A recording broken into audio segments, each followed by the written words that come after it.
Where?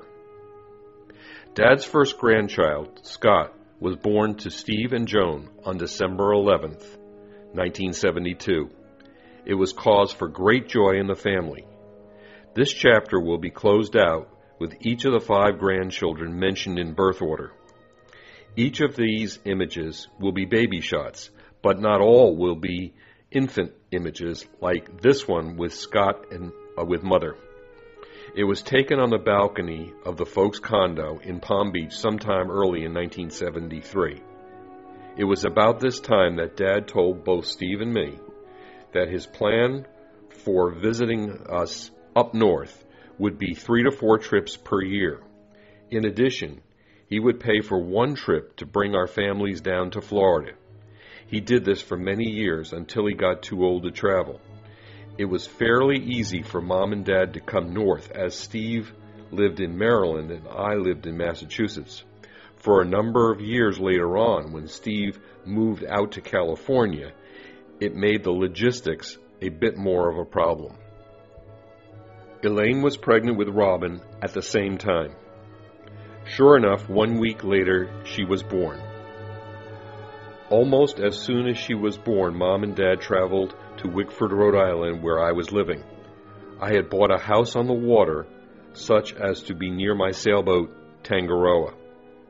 4 years later, while my marriage was coming unglued, I would take Robin out for a sail late in the afternoon. My relationship with my 2 children from my first marriage was really quite good until 2005, just before our move to Palm Beach. My estrangement from Robin and Eric came to a head about money at about that time. While Elaine lived in Rhode Island, and even later when she moved to Maine, I traveled round trip to pick them up every other Friday night and returned to the trip on Sunday afternoon. Although there are many pictures of Robin playing on the beach in Palm Beach, this paragraph will have to do for this story. Eric was born in the spring of 1974. This shot of Mother was taken in the backyard of the Wickford house. By this time, I had fenced in the back so that it was a safe place to play. It had a sandbox and the first-class jungle gym. Robin had been a very quiet baby, but Eric was a howler, particularly at night.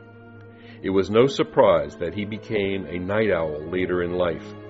There is one funny story when Eric was about 6 years old. I had given the kids no bedtime. One night, Robin, the morning person, was falling asleep on the couch at about 8:30 at night. I suggested that she take herself to bed. She suggested that I should make Eric go to bed too. When I asked her why I should do that when Eric seemed not the least bit tired, she said, "Because I'm the oldest." Next came Steve and Joan's daughter, Karen. She was born in 1975. By this time, Mom and Dad had the birth visit down pat. Because Steve changed jobs a few times, Karen and Scott divided their childhood in communities in Maryland, California, and Massachusetts. My contact with them was mostly as they got older when they lived in Hopkinton, Massachusetts. I did, however, spend one memorable weekend with the family in Olney, Maryland, when Karen was quite young.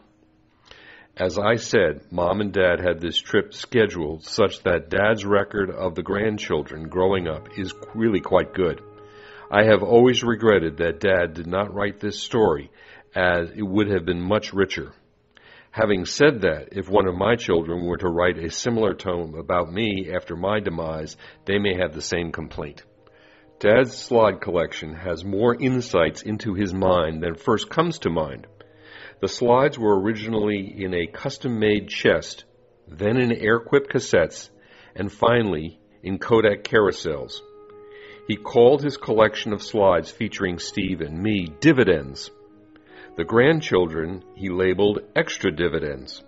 Clearly, investments for the future were not far from his active conscience.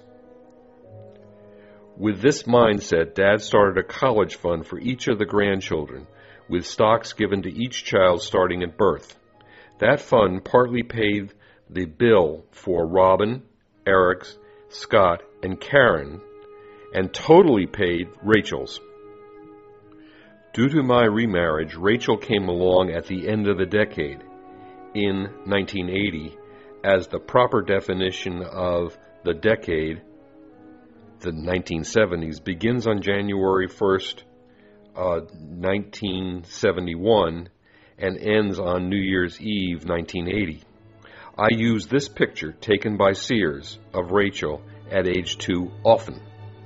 Right on schedule, Mom and Dad came up from Florida a short period of time after she was born. It should be noted that Pat and I named her Rachel because Pat thought that Randy, the name we had called her, was too informal. It was a good thing, too, because Rachel hated the name Randy by the time she entered grade school, so we bowed to her wishes, and Rachel it was to be. It took her grandparents on both sides of the family a little longer to adopt to the name Rachel, and Ellen Dillon, Pat's mother, still calls her Randy. Mom and Dad had long passed away before the troubles I had with Robin and Eric developed. Therefore, all of the memories of the grandchildren were good ones. Each of them took frequent trips to Palm Beach. One trip in particular stands out in my memory. To celebrate Dad's 75th birthday, he and Mom invited both families down to Florida in 1984. All of us then proceeded to caravan to Disney World. The strangest thing of all is that there are no slides that I can find in Dad's collection of this iconic event. There should have been a group picture, and if there had been one, it would have appeared here. I have some shots in my collection, but the only children that appear in those pictures are mine.